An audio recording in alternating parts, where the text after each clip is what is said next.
Hey there, space travelers. Before we dive into today's incredible story, don't forget to hit that like button if you enjoy futuristic tales of connection across the stars. Subscribe to the channel so you never miss our next adventure, and drop a comment below telling us where in the world you're watching from. Now let's journey to the year 2147.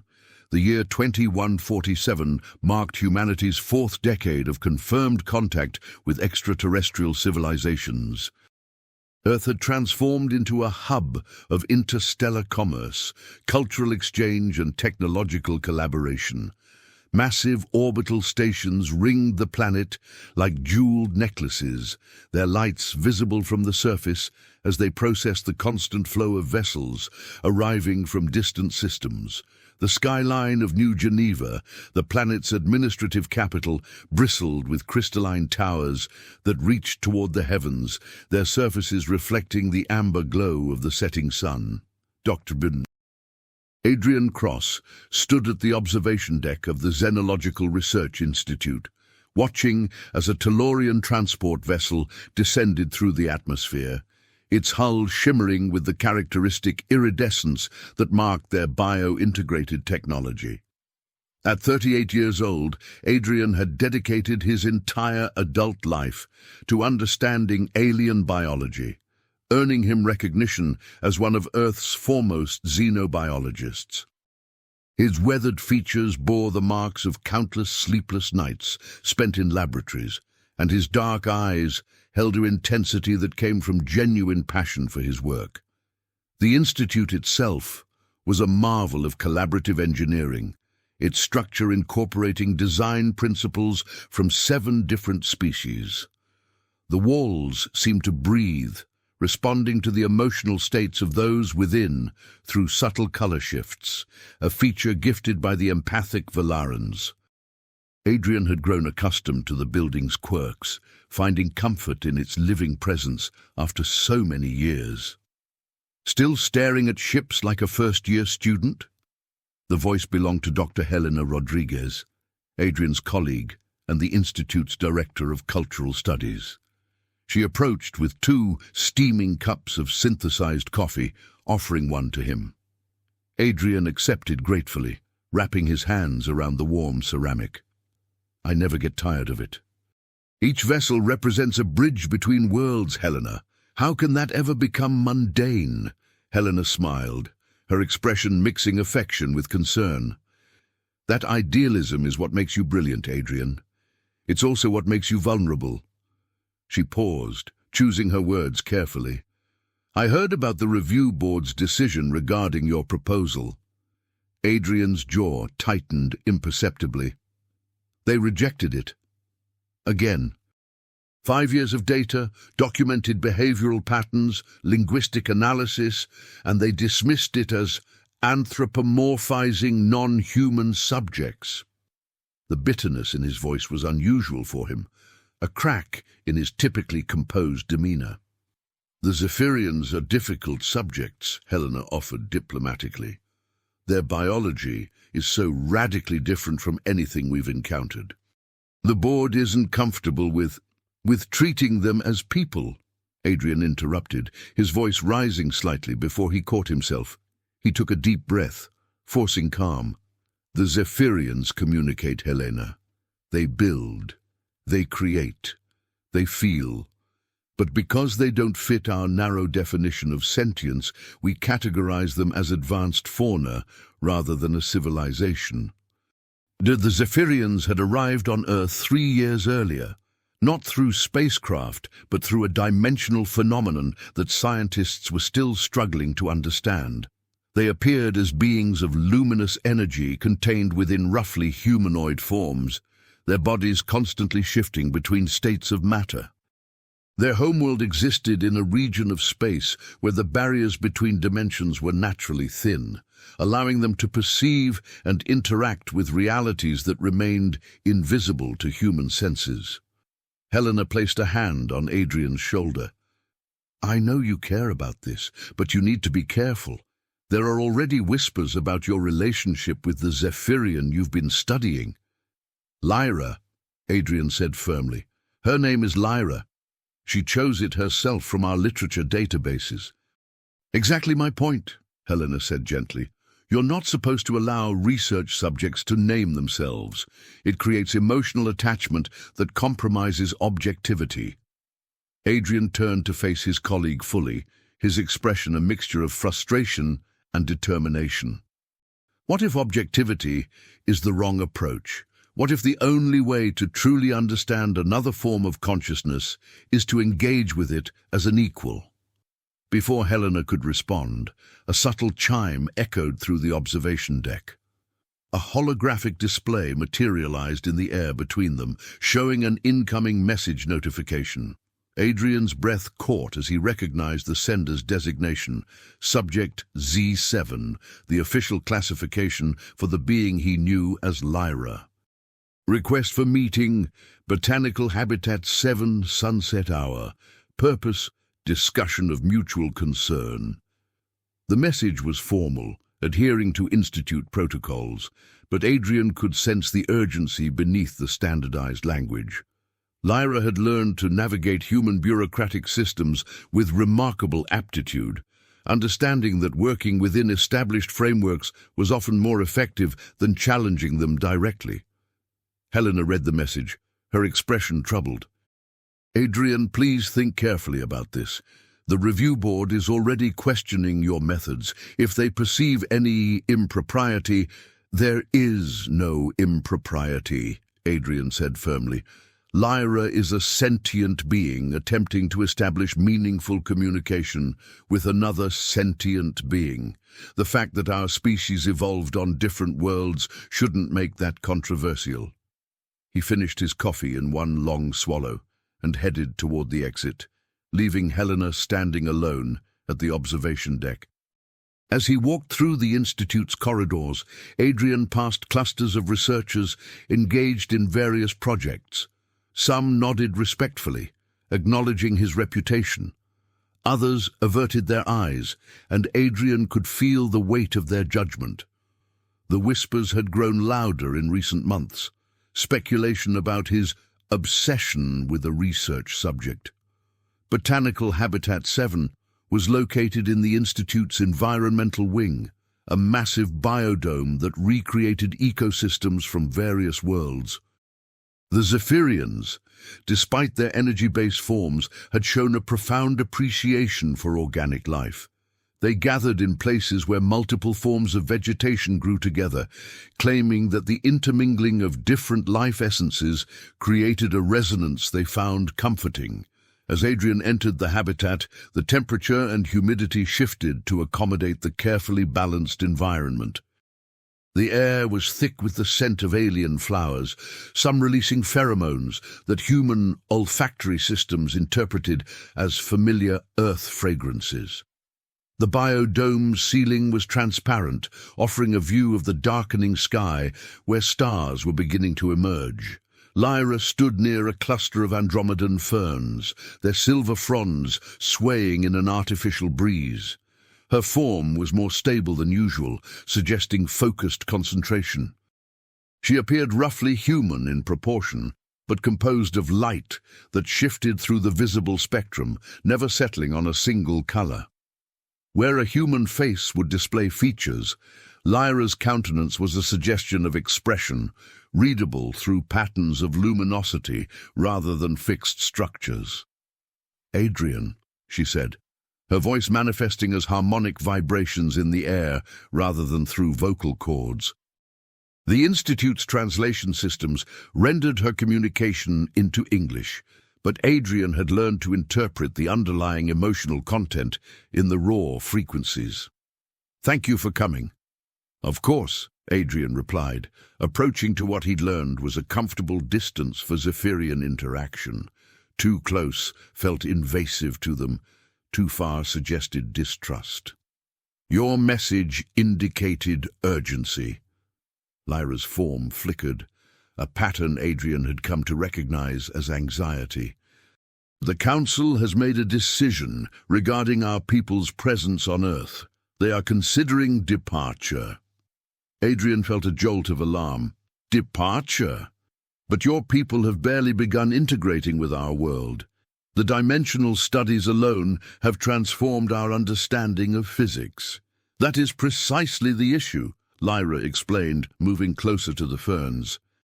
She extended what could be interpreted as a hand, and the plants responded, their fronds glowing faintly as they absorbed some of her energy.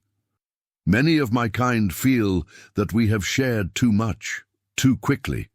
They observe how your species reacts to knowledge, how quickly it is weaponized or commercialized. They fear we are contributing to an imbalance. Adrian wanted to argue, but found himself unable to deny the truth in her words. Humanity's history was written in cycles of innovation and exploitation. Not everyone thinks that way, he said instead. There are many of us who see your presence as an opportunity for growth, for evolution beyond our violent past. Lyra turned toward him, her luminous form pulsing with what Adrian had learned to recognize as sadness. I know. You are one of them. This is why I must tell you something that will complicate matters further. She paused, and the air around them seemed to thicken with anticipation. I have requested to remain on Earth when my people leave. I wish to continue my studies here. I wish to continue learning from you. The implications of her statement hung between them like a physical presence. Adrian understood immediately the complications this would create. A Zephyrian choosing to separate from her collective, to remain among humans against her council's wishes, would be seen as betrayal by her people and as dangerous precedent by human authorities. Lyra, Adrian said carefully, do you understand what you're proposing? You would be isolated from your kind, subject to human laws and regulations. The Institute would never approve. I am not requesting the Institute's approval, Lyra interrupted, her form brightening with determination. I am informing you of my decision. However, I would greatly value your guidance on how to navigate the process. Adrian found himself caught between professional responsibility and personal conviction. Everything in his training told him to report this conversation immediately, to alert the proper authorities so they could manage the diplomatic implications. But something deeper, a belief that had driven his entire career, insisted that Lyra had the right to make this choice. Why? He asked simply. Why stay here knowing the difficulties you'll face? Lyra moved closer, close enough that Adrian could feel the faint warmth radiating from her form. Because I have learned something among your people that my kind does not fully understand. You call it hope. The belief that tomorrow can be different from today through conscious choice and effort. My people exist in harmony with dimensional currents, flowing with what is. But you humans struggle against what is to create what could be. It is simultaneously destructive and magnificent. She paused, her form shifting through colors that reflected the emotional complexity of her thoughts. And because I have found connection here that I did not expect. Your people fear what is different, yet some of you, like yourself, reach across that fear to touch the unknown. That courage fascinates me. I wish to understand it more deeply. Oh, Adrian felt the weight of her words, understanding the personal nature of what she was expressing. Their relationship, which had begun as researcher and subject, had evolved into something the Institute's protocols had no framework for addressing. They had shared countless hours of conversation, discussing everything from quantum mechanics to philosophy, from childhood experiences to dreams for the future. Lyra had learned about human culture through Adrian's explanations, and he had glimpsed the vast complexity of Zephyrian perception through her descriptions. If you do this, Adrian said slowly, you'll need an advocate. Someone willing to argue your case before both human and Zephyrian authorities. Someone willing to risk their career and reputation. Lyra's form pulsed with what Adrian interpreted as gratitude mixed with concern. I cannot ask that of you, Adrian. You have already sacrificed much of your standing among colleagues because of your association with me. You're not asking, Adrian replied, surprised by the certainty in his own voice.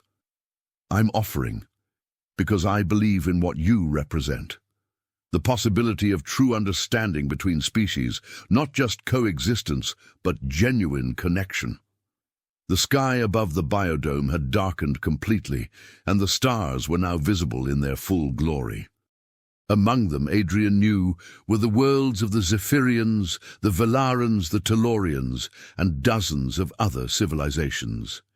Humanity had reached for those stars and found itself part of a vast cosmic community. But reaching and touching were different things, and Adrian believed that genuine touching required risk. There will be opposition, Lyra warned, from both our peoples. I know, Adrian acknowledged. But I've spent my life studying alien life, trying to understand consciousness in forms radically different from my own. If I'm not willing to defend your right to self-determination, then all my research has been empty intellectual exercise.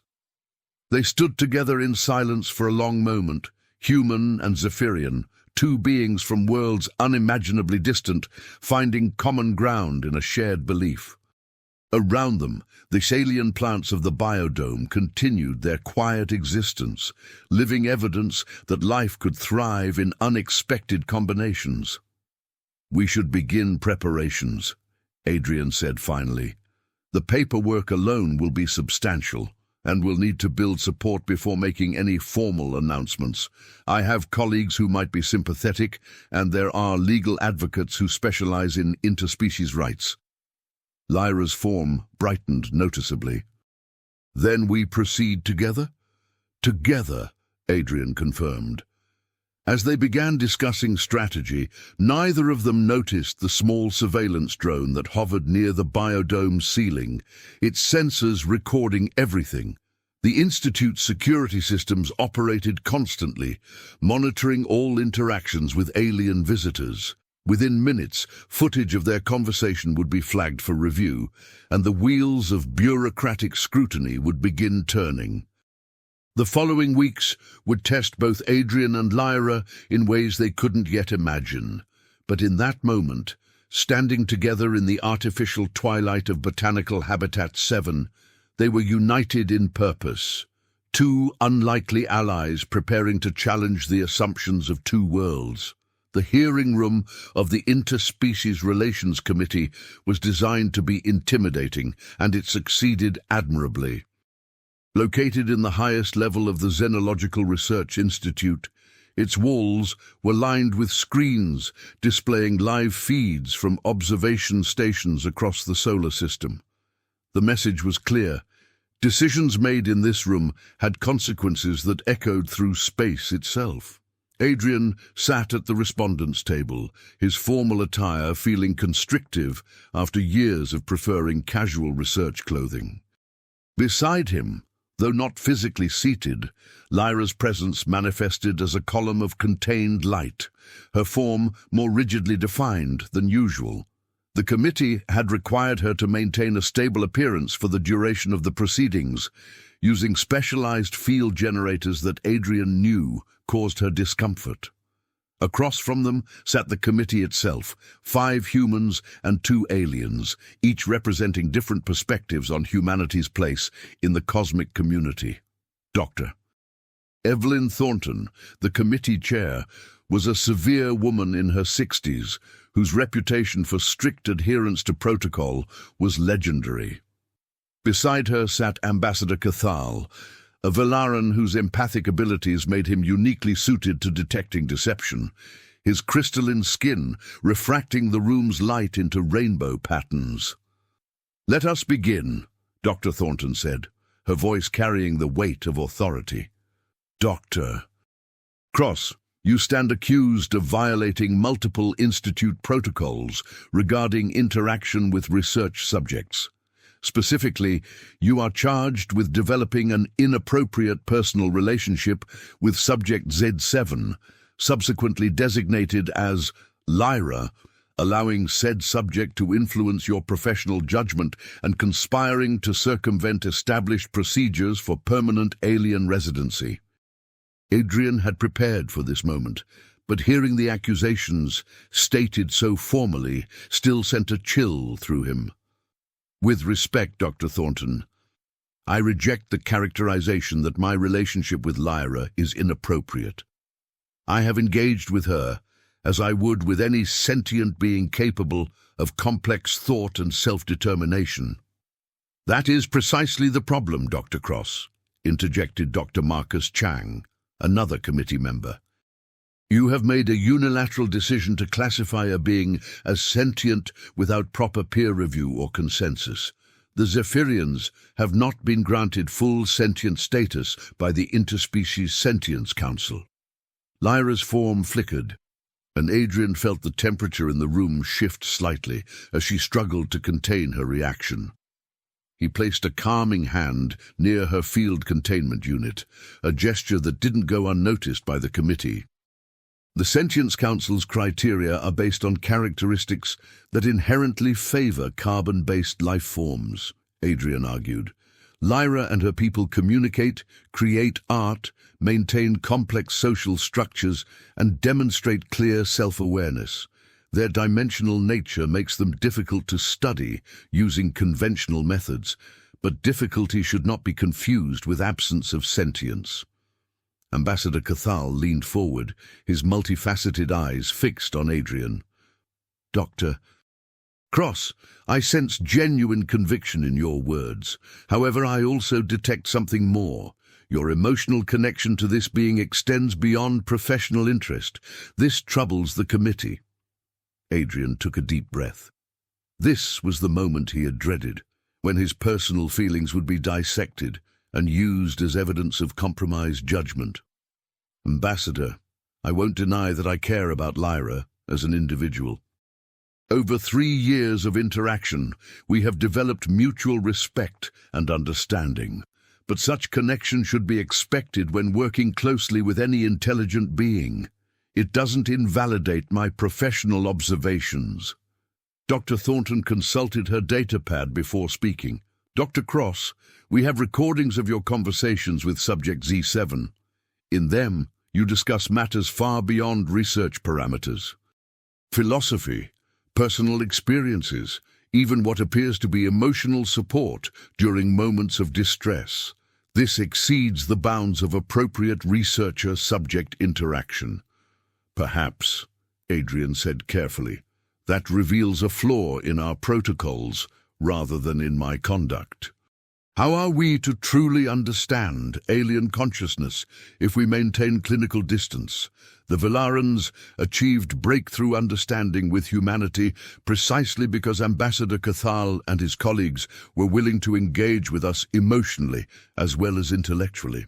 Cathal's expression, unreadable to most humans, showed what Adrian had learned to recognize as approval.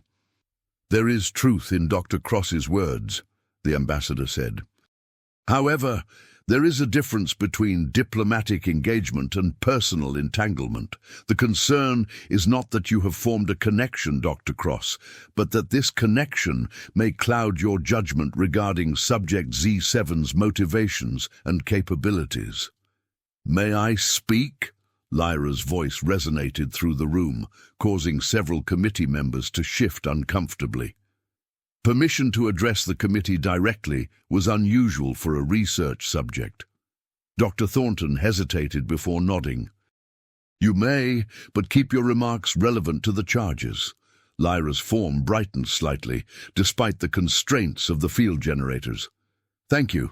I wish to address the characterization of my relationship with Adrian, Dr. Cross, as inappropriate. In my culture, connection between consciousness is the highest form of respect. To truly know another being, to allow them to know you, is considered sacred. Dr. Cross has extended this respect to me, treating me as an equal, despite the power differential inherent in our positions. She paused, and Adrian could sense her carefully choosing words that would resonate with human sensibilities. Your protocols demand objectivity, but objectivity without empathy leads to categorization without understanding. Dr. Cross saw me not as a subject to be studied, but as a person to be known.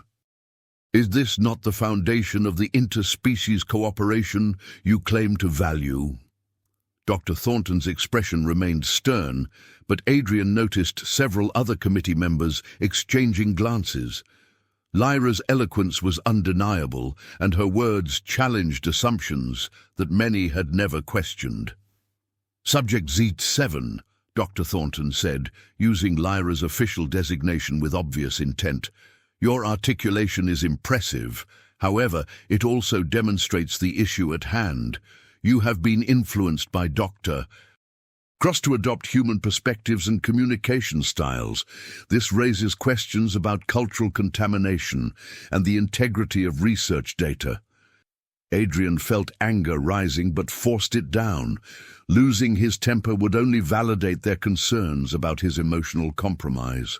Dr. Thornton, with respect, learning is not contamination.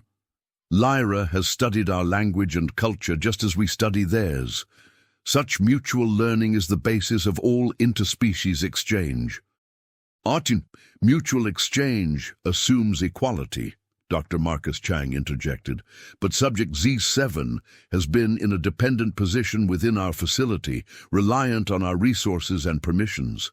How can we be certain her expressed desire to remain on Earth is truly autonomous and not the result of intentional or not psychological conditioning? The accusation hung in the air like poison gas. Adrian felt Lyra's energy field fluctuate sharply, and he understood the depth of insult those words carried. The suggestion that she was incapable of independent thought, that her choices were merely reflections of human manipulation, struck at the core of her identity. "You speak of autonomy," Lyra said, her voice carrying an edge that Adrian had never heard before. "While denying me the fundamental right to determine my own path, you question whether I have been conditioned while confining me in a facility, monitoring my every action, and requiring me to justify my desires to a tribunal. The irony would be amusing if it were not so painful." The room fell silent. Several committee members looked uncomfortable, and even Dr. Thornton seemed momentarily at a loss for words. Ambassador Cathal's crystalline form pulsed with colors that Adrian interpreted as deep contemplation. "Subject Z7 raises a valid concern," the ambassador said slowly. "We claim to respect alien autonomy while simultaneously imposing restrictions that we would find intolerable if applied to ourselves. This inconsistency is troubling." Dr. Thornton recovered her composure. "Ambassador, those restrictions exist for valid reasons. We have a responsibility to protect both humanity and our alien visitors from potential conflicts arising from misunderstandings or incompatible needs. Allowing subject Z7 to remain without proper evaluation and approval could set a dangerous precedent. Or it could set a precedent of trusting intelligent beings to make their own choices," Adrian countered. "Lyra isn't asking for special privileges. She's willing to follow all applicable laws, submit to reasonable oversight, and integrate into our society according to established guidelines. She's only asking for the same consideration we've extended to permanent residents from other worlds. Those residents came through official diplomatic channels," Dr. Chang pointed out. "Their home governments vouched for them and maintained responsibility. Subject Z7's people are preparing to depart Earth. If she remains, she would be without any official support structure." "I will be her support structure," Adrian said firmly.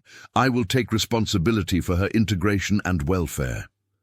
The committee members reacted with a mixture of surprise and concern. Dr. Thornton leaned forward, her expression severe. "Dr. Cross, are you fully aware of what you're proposing? Personal sponsorship of an alien resident is a massive legal and financial commitment. You would be liable for any incidents, responsible for her needs, and subject to constant oversight."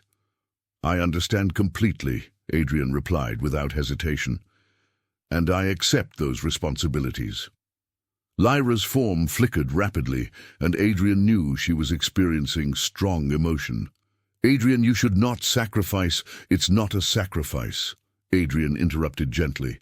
"It's a choice, the same as yours."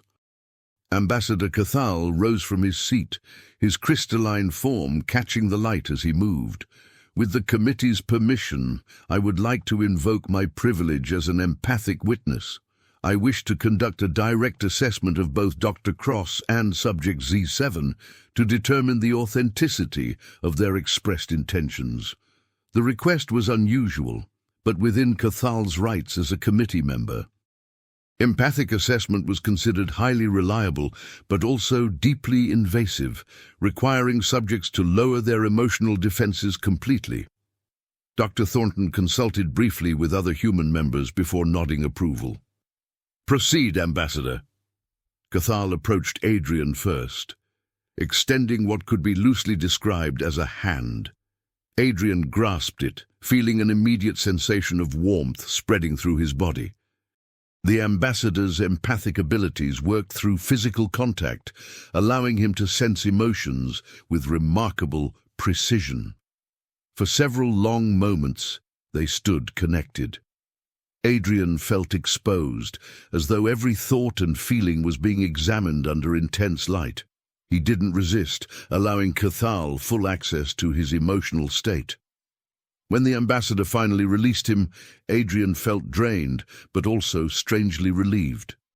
Cathal then moved to Lyra, the process more complex, as he needed to interface with her energy field rather than through conventional physical contact.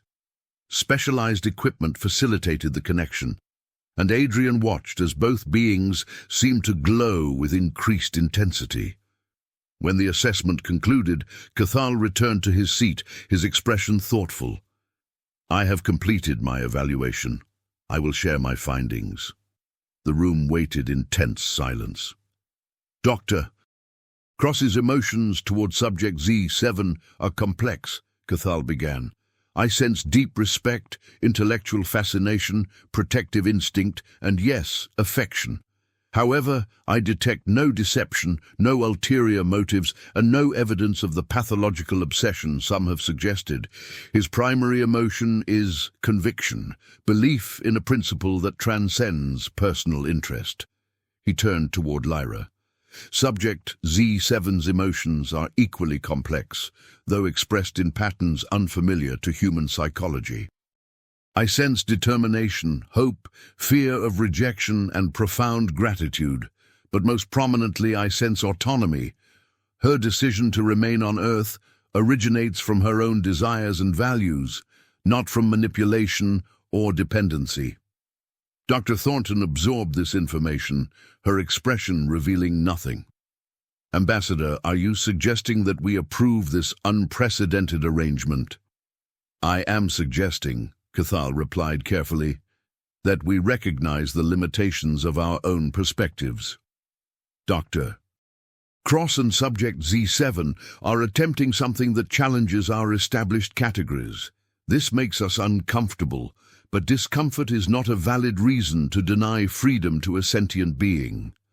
The committee members engaged in a hushed discussion, their voices too low for Adrian to hear clearly. He glanced at Lyra, whose form had stabilized, though he could sense her underlying tension. Finally, Dr. Thornton spoke. "The committee requires time to deliberate. Dr. Cross, Subject Z7, you are dismissed. We will reconvene in 3 days to deliver our decision. Until then, Dr. Cross, you are suspended from active research duties. Subject Z7, you will remain in institute housing under standard observation protocols." It wasn't the answer Adrian had hoped for, but it wasn't an outright rejection either. He nodded acknowledgement, and he and Lyra left the hearing room together. The corridor outside was empty, most researchers occupied with their own projects. Adrian felt the weight of the past hours settling on him, exhaustion mixing with anxiety about the uncertain future. "You should not have offered sponsorship," Lyra said quietly as they walked. The burden is too great. The burden is nothing compared to what you're risking, Adrian replied. You're willing to separate from your entire species, to live in a world that may never fully accept you. My career troubles pale in comparison.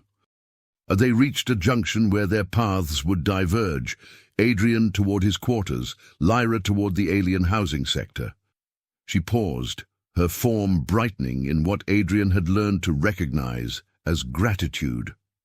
Whatever the committee decides, she said, know that your willingness to stand with me has already changed something fundamental. You have proven that connection across the vast differences between our kinds is possible. That truth cannot be erased by any decision they make. Adrian smiled, feeling some of his exhaustion lift. We're not finished yet. 3 days is enough time to build more support. I have colleagues who believe in interspecies cooperation, legal experts who specialize in residency cases, and access to public forums where we can present our case to broader audiences. You intend to fight? Lyra asked, surprise evident in her fluctuating luminosity. I intend to fight, Adrian confirmed, not against the committee, but for a principle. The right of any intelligent being to choose their own path, regardless of their origin. If we can't defend that right, then all our talk of interspecies unity is just empty rhetoric. Over the next 3 days, Adrian worked tirelessly. He contacted colleagues, compiled research data, prepared legal arguments, and even reached out to media outlets that specialized in interspecies relations. The response was mixed. Some offered enthusiastic support, others counseled caution, and a few actively opposed his efforts. Public opinion, when the story reached broader channels, proved surprisingly divided. Many citizens of Earth had grown accustomed to alien presence and supported Lyra's right to remain. Others worried about precedent, concerned that opening doors to individual alien residency outside diplomatic channels could lead to uncontrolled immigration. The debate raged across social networks and news programs, with Adrian and Lyra becoming unlikely symbols of a larger question. What did it truly mean for humanity to be part of an interstellar community? On the morning of the committee's reconvening, Adrian woke to find a message from Helena Rodriguez. Whatever happens today, know that you've already accomplished something important. You've made people think about their assumptions. That's how real change begins. Adrian appreciated the support, though he remained anxious about the outcome. He dressed carefully, choosing formal attire that projected confidence he didn't entirely feel. When he arrived at the hearing room, he found it more crowded than before. Several observers had been granted permission to attend, including representatives from advocacy groups and media outlets. Lyra was already present, her containment field active, her form steady, despite what Adrian knew must be tremendous stress. They exchanged a glance, and Adrian felt the weight of their shared risk. Dr. Thornton called the hearing to order, her expression as severe as ever. The committee has deliberated extensively on the matter of Dr. Adrian Cross and subject Z7, designated Lyra. We have reviewed testimony, examined evidence, and consulted with legal and diplomatic experts. We are prepared to render our decision. The room fell absolutely silent. On the matter of protocol violations by Dr. Cross, Dr. Thornton continued, we find that while his conduct pushed boundaries, it did not cross into territory warranting disciplinary action beyond formal reprimand. Dr. Cross will be required to undergo additional training in research ethics, but his position at the Institute is not in jeopardy. Adrian felt a wave of relief, though he knew the more important decision was still coming. On the matter of Lyra's request for permanent residency on Earth, Dr. Thornton paused, and Adrian's heart hammered in his chest. We have decided to grant provisional approval. The room erupted in murmurs, quickly silenced by Dr. Thornton's raised hand. This approval comes with extensive conditions. Lyra will be required to register with the Interspecies Relations Office, submit to regular evaluations, and maintain transparent communication about her activities and contacts. Dr. Cross's sponsorship is accepted, making him legally responsible for her welfare and conduct. Adrian could barely process the words. They had won, not completely, not without conditions, but they had won. However, Dr. Thornton added, and Adrian's brief elation dimmed. This approval is contingent on one final requirement.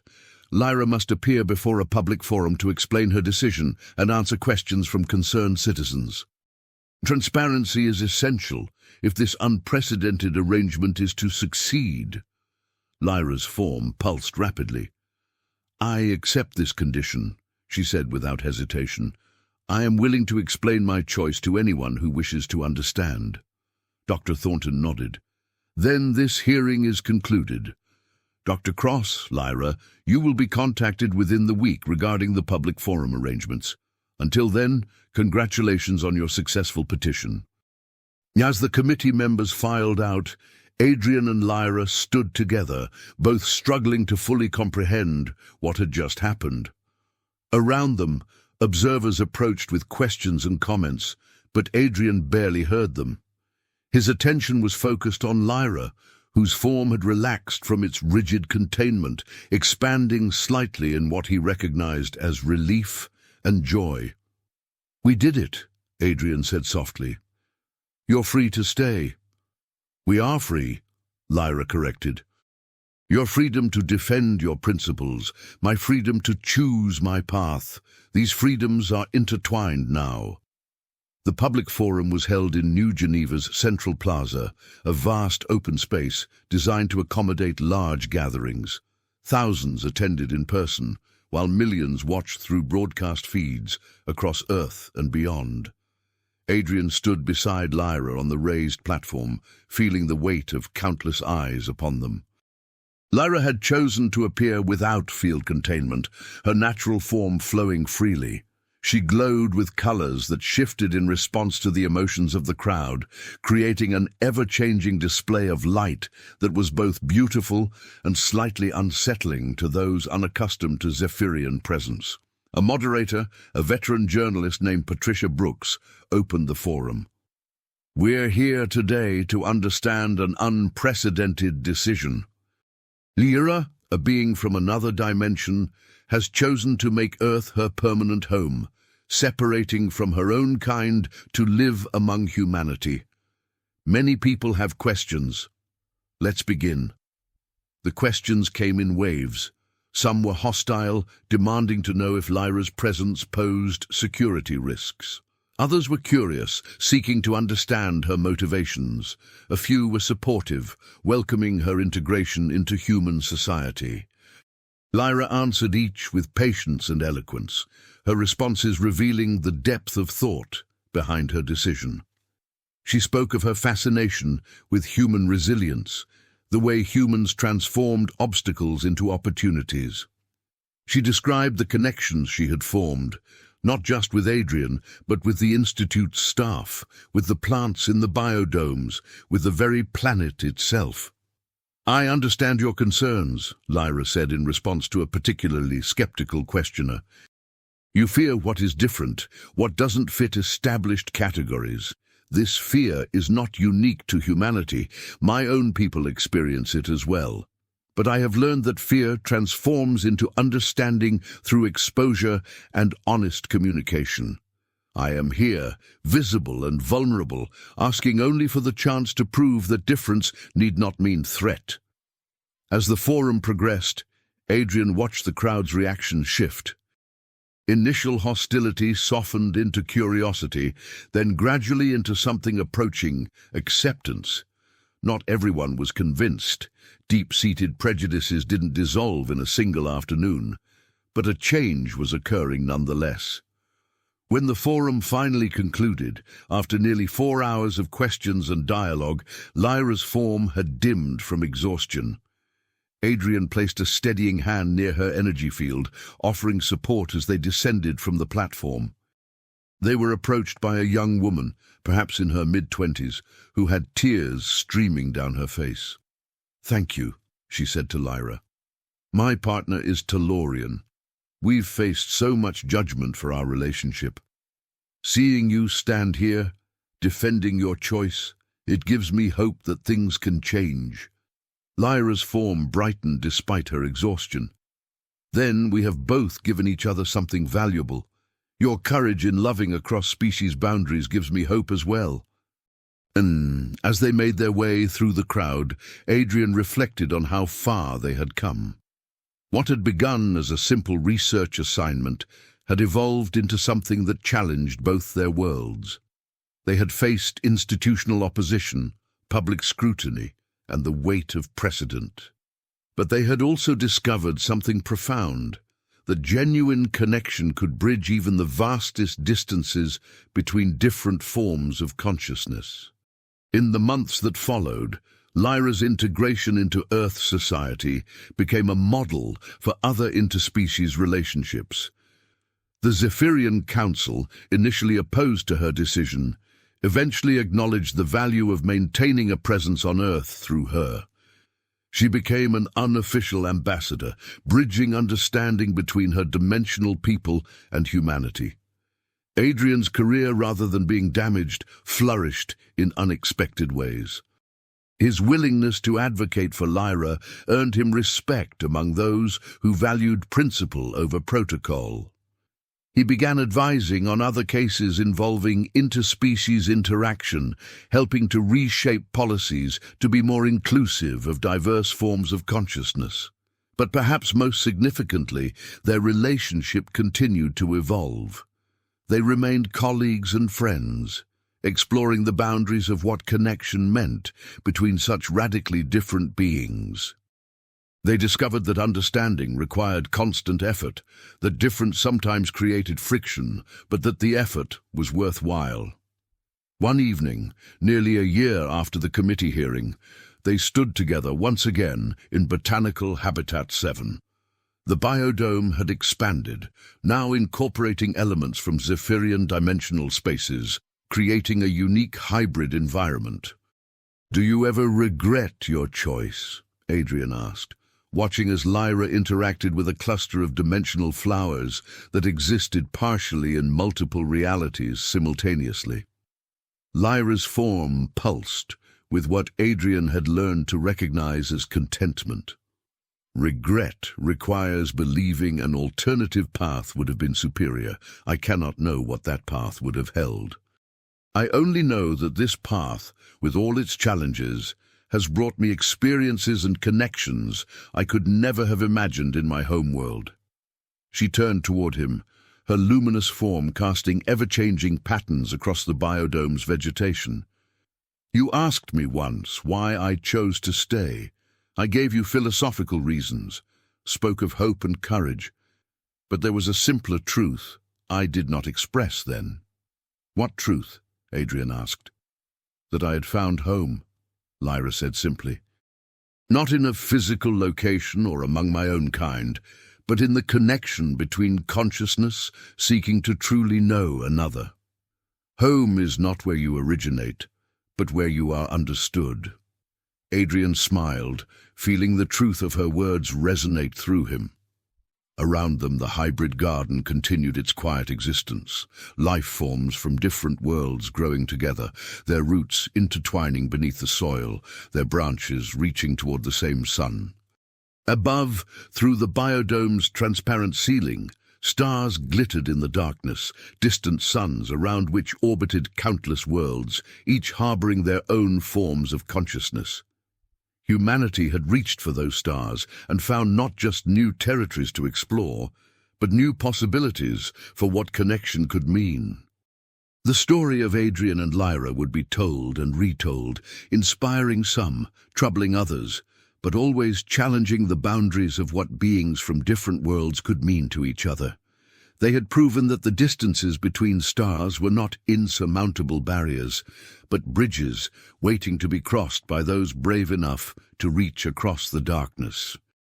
And in that reaching, in that willingness to see beyond the familiar and embrace the radically different, lay perhaps the most profound expression of what it meant to be truly sentient. The recognition that consciousness, in whatever form it took, deserved respect, understanding, and the freedom to choose its own path among the stars.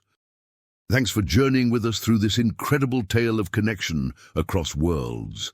If this story moved you, please hit that like button, subscribe for more amazing futuristic narratives, and tell us in the comments where you're watching from. Until next time, keep looking up at the stars and imagining the possibilities.